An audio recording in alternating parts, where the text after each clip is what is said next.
Salam sejahtera dan salam sehat bagi kita semuanya, jemaat Tuhan, dimanapun kita berada. Saat ini kita akan kembali disapa oleh sabda Tuhan. Akan tetapi marilah kita terlebih dahulu bersatu dalam doa, kita berdoa. Kami bersyukur kepadamu Tuhan kami, Tuhan yang maha baik, untuk setiap kebaikan dan kemurahan Tuhan dalam hidup kami. Sebentar Tuhan, kami akan mendengarkan firman Tuhan. Biarlah kiranya Tuhan memberkati kami supaya kami mengerti firman-Mu.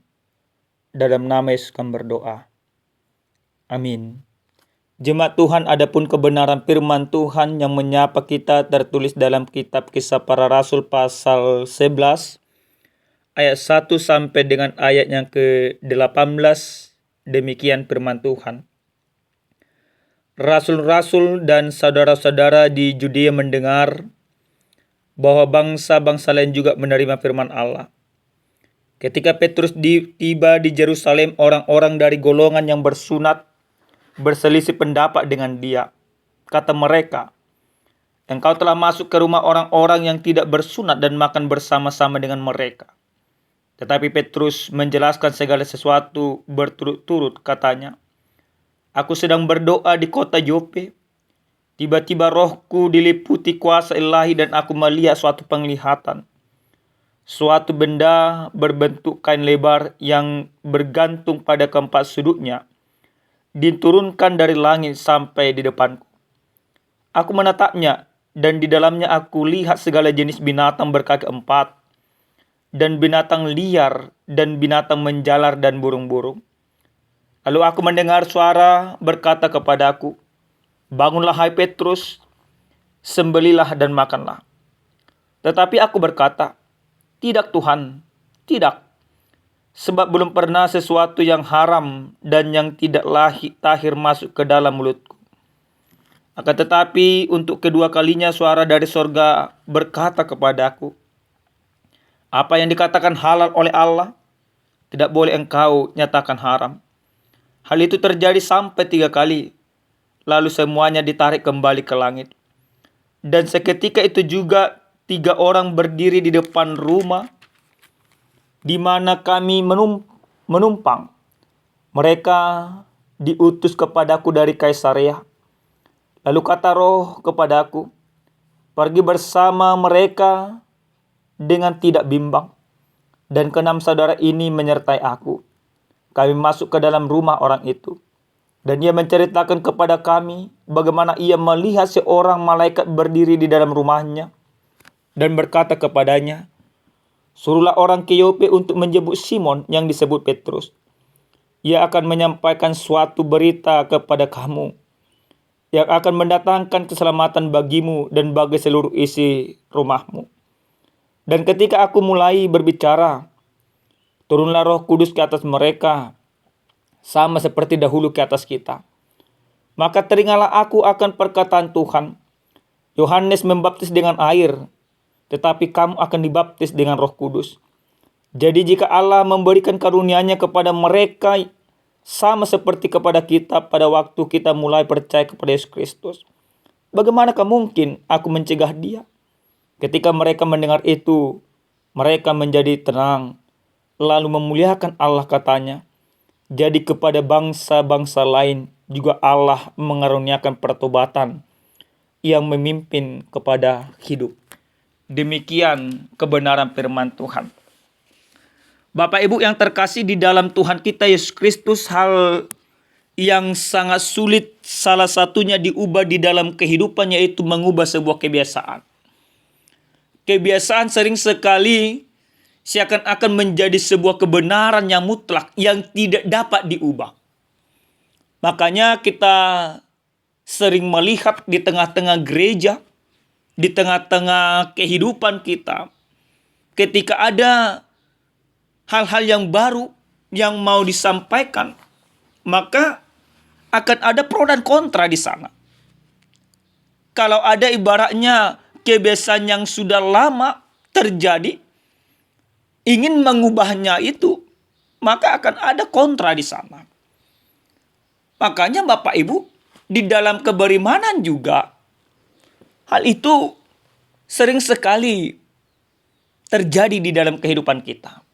Kita menganggap bahwa orang yang beriman adalah orang yang cukup percaya saja tanpa berbuat kasih atau tanpa berbuat apa-apa. Nah, ketika ada mempertunjukkan iman yang sesungguhnya dengan segala perbuatan yang baik dan benar, kita mungkin ibaratnya akan mempertimbangkan banyak hal di sana. Hal demikian juga di dalam keberimanan para rasul, para murid Yesus di dalam kebenaran firman ini. Dalam konsep pemikiran orang-orang percaya kepada Yesus Kristus, kebiasaan yang terjadi di dalam pemikiran mereka, seseorang disebut akan diselamatkan ketika sudah melakukan adat istiadat dan tradisi keyahudian.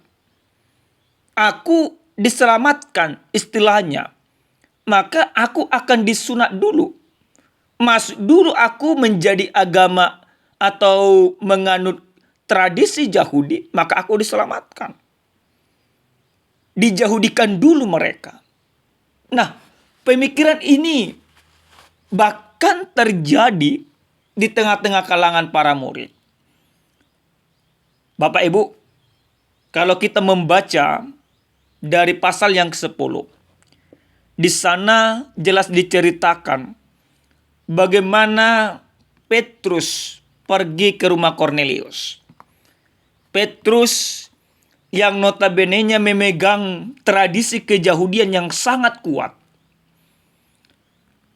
Ketika Tuhan menyuruh dia pergi kepada orang yang tidak Yahudi, yaitu Kornelius, salah satu perwira Romawi di luar daripada orang Yahudi.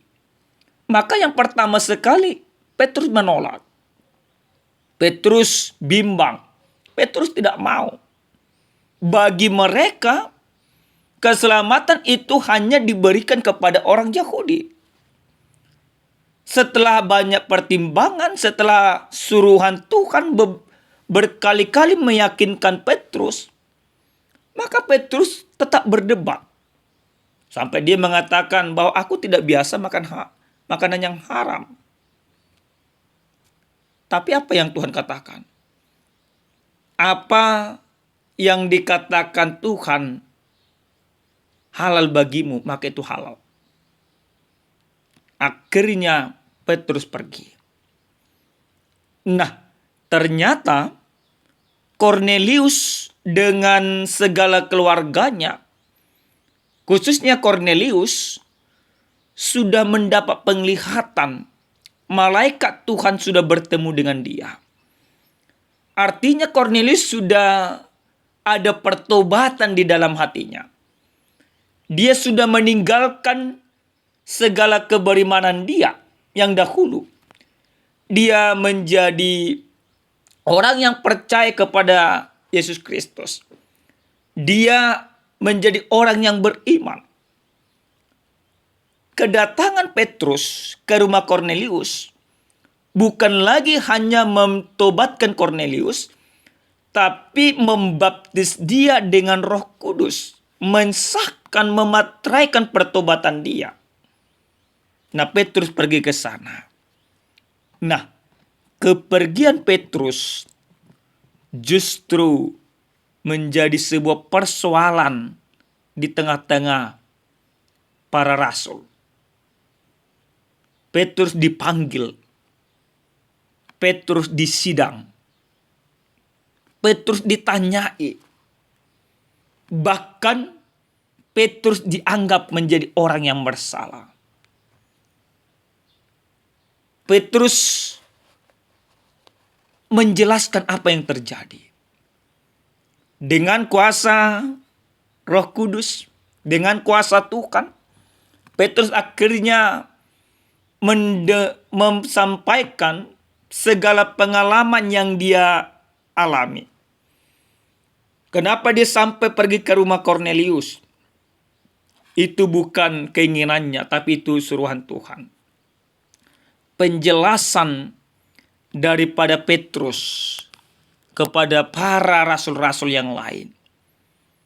Memberikan kesadaran kepada para rasul bahwa keselamatan itu tidak hanya dikaruniakan kepada satu kelompok, tidak hanya kepada orang Yahudi, tapi juga keselamatan itu secara universal kepada setiap orang yang mau percaya.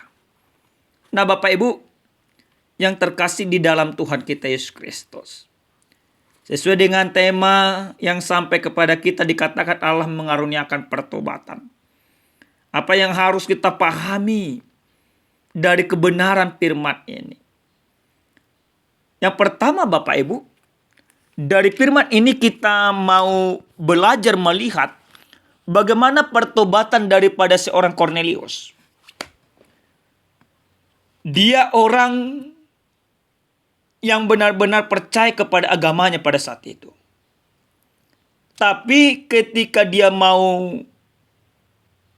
mengubahkan hidupnya, mau membuka hatinya, Tuhan datang kepadanya. Maka pertobatan itu terjadi kepada Kornelius lewat pertemuannya dengan Tuhan. Sehingga Kornelius, dia akhirnya meninggalkan segala lakunya yang lama. Dia menjadi percaya kepada Yesus Kristus. Bahkan hal yang luar biasa, di dalam pertobatan yang dia rasakan, yang dia alami, dia mau mengutus orang untuk bertemu dengan Petrus, untuk meminta Petrus membaptis dia. Dia yang menyuruh orang pergi ke sana sesuai dengan tuntunan Roh Kudus. Nah, ini menarik Bapak Ibu. Di tengah-tengah kehidupan kita sering sekali tidak mampu seperti Kornelius. Perjalanan orang dari Kaisarea ke Yope itu bukan perjalanan yang singkat. Yang pasti Kornelius menyediakan segala akomodasi supaya bisa bertemu Petrus, supaya mendatangkan Petrus ke sana. Ada harga yang mahal yang dilakukan oleh Kornelius. Nah, pertobatan juga demikian Bapak Ibu. Pertobatan yang dialami oleh Kornelius ada harga yang mahal yang dibayar di sana. Baik secara materi, baik secara pribadi. Otomatis situasinya pada saat itu, kekristenan itu bukan agama yang sangat familiar, bukan agama yang idola, tapi agama yang sangat dibenci. Disebut aliran sesat pada saat itu. Orang-orang Kristen pada saat itu dikejar, dibunuh, dibinasakan. Tapi Kornelius mau menjadi bagian daripada orang-orang yang menderita itu. Saya yakin dan percaya, walaupun ibaratnya Alkitab kita tidak ada menuliskan akan apa yang dialami Kornelius setelah pertobatannya, tapi saya yakin karena situasinya pada saat itu situasi yang tidak baik-baik saja, maka Kornelius pasti itu dikucilkan daripada kelompoknya. Saya yakin juga mungkin Kornelius itu juga sebagai seorang perwira pasti diturunkan. Karena apa? Karena memang kekristenan tidak familiar pada saat itu di sana. Menjadi agama yang paling dibenci. Tapi pertobatan Kornelius ini menarik Bapak Ibu. Dia mau menjadi orang yang menderita. Dia mau menjadi orang yang dikucilkan.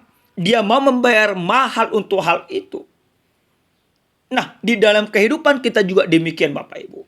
Walaupun memang kekristenan kita katakan di Indonesia pada saat ini tidak semelarat kekristenan di zaman Kornelius. Tapi yang mau dikatakan kepada kita, bagaimana Kornelius mau membayar mahal, maka kita juga demikian. Dalam pertobatan kita harus benar-benar mengendalikan diri dari segala keinginan-keinginan. Bahkan kalaupun harus dibenci, ya silahkan. Demi mendapatkan kebenaran yang diinginkan oleh Kristus. Nah, ini harus kita pahami bersama. Yang kedua, Bapak Ibu yang Tuhan kasihi, ternyata yang bertobat di sana kalau kami melihat tidak hanya Kornelius. Tapi dalam pemikiran itu, orang-orang atau para rasul, mereka juga bertobat di sana. Yang mereka pikir bahwa keselamatan itu hanya milik mereka. Yang mereka pikir bahwa keselamatan itu terjadi harus Yahudi dulu, harus disunat dulu. Tanpa sunat maka tidak akan bisa diselamatkan, atau tanpa menjadi orang Yahudi maka tidak akan bisa diselamatkan. Saya menjadi teringat apa yang dikatakan presiden kita terdahulu. Menjadi orang Islam tidak menjadi orang Arab. Menjadi agama Hindu tidak harus menjadi India. Menjadi Kristen juga demikian, Bapak Ibu. Walaupun kita ibaratnya kalau Kristen ini dikenal orang Batak. Kalau di Sumatera Utara tidak harus menjadi orang Batak dulu. Nah, pemikiran yang keliru ini terjadi di kalangan para murid. Jadi mereka bertobat dari pemikiran mereka itu. Apa yang mereka lakukan itu benar-benar salah.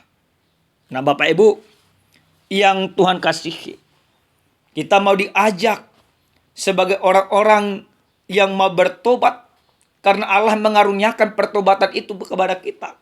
Pertobatan itu adalah anugerah yang begitu luar biasa. Pertobatan itu adalah pemberian Allah. Pertobatan itu merupakan kasih karunia yang diberikan oleh Kristus lewat kematiannya. Maka ketika kita mau bertobat, kita mau sungguh-sungguh percaya kepada Yesus Kristus.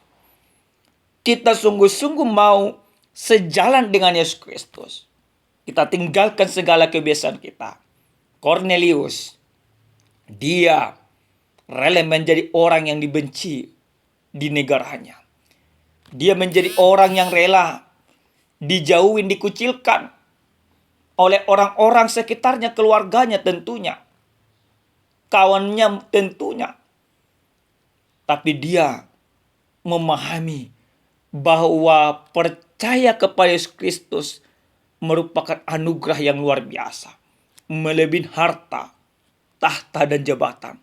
Dia mau kehilangan harta, tahta, dan jabatan demi beriman kepada Kristus. Kenapa? Karena dia tahu di dalam Kristus ada kehidupan yang kekal. Di dalam Kristus ada kebahagiaan yang tidak akan bisa diberikan oleh dunia ini. Amin. Kita berdoa. Kami bersyukur Tuhan kami untuk setiap kebaikan dan kemurahan Tuhan. Kami sudah mendengarkan firman-Mu. Biarlah kiranya Tuhan mengaruniakan pertobatan itu kepada kami. Dalam nama Yesus kami berdoa. Amin. Salam sejahtera Bapak Ibu, Tuhan Yesus memberkati. Shalom.